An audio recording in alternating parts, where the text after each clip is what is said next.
नमस्कार, मी Rajani frontline news Maharashtra या राष्ट्रीय यूट्यूब पोर्टल चॅनेलमध्ये आपले सहर्ष स्वागत करत आहे.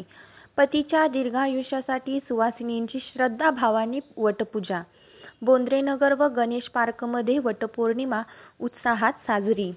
अखंड सौभाग्याचे प्रतीक मानल्या जाणाऱ्या वटपौर्णिमा सणानिमित्त कोल्हापुरातील बोंद्रेनगर व गणेश पार्क परिसरात सुवासिनींनी पारंपरिक उत्साहात आणि भक्तिमय वातावरणात वटपूजन केले.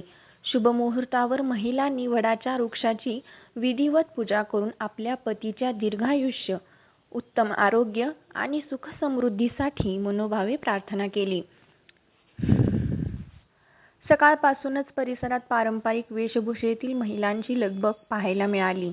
नऊवारी साड्या, पारंपरिक दागिने आणि हळद-कुंकवाने सजलेल्या सुवासिनींनी वडाच्या झाडाभोवती सूत गुंडाळून पूजा केली. तसेच हळद-कुंकू अर्पण करत आंबे, फणस व इतर फळांचे वाण वाहून निसर्गाप्रती कृतज्ञता व्यक्त केली.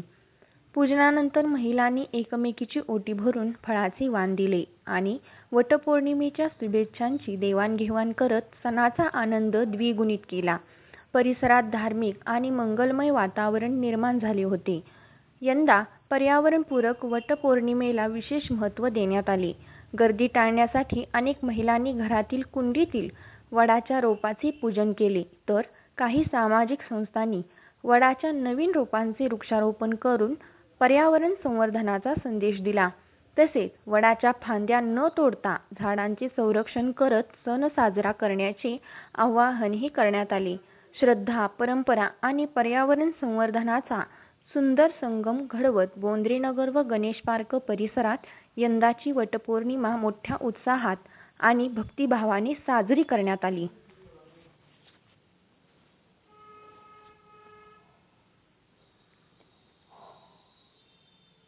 आज वटपौर्णिमा दिवस आम्ही सर्वजण वडाची पूजा करायला आले आहे आणि हा दिवस म्हणजे सावित्री आपल्या देवासाठी पतिव्रतेसाठी ही वटपौर्णिमा पूजा केली होती.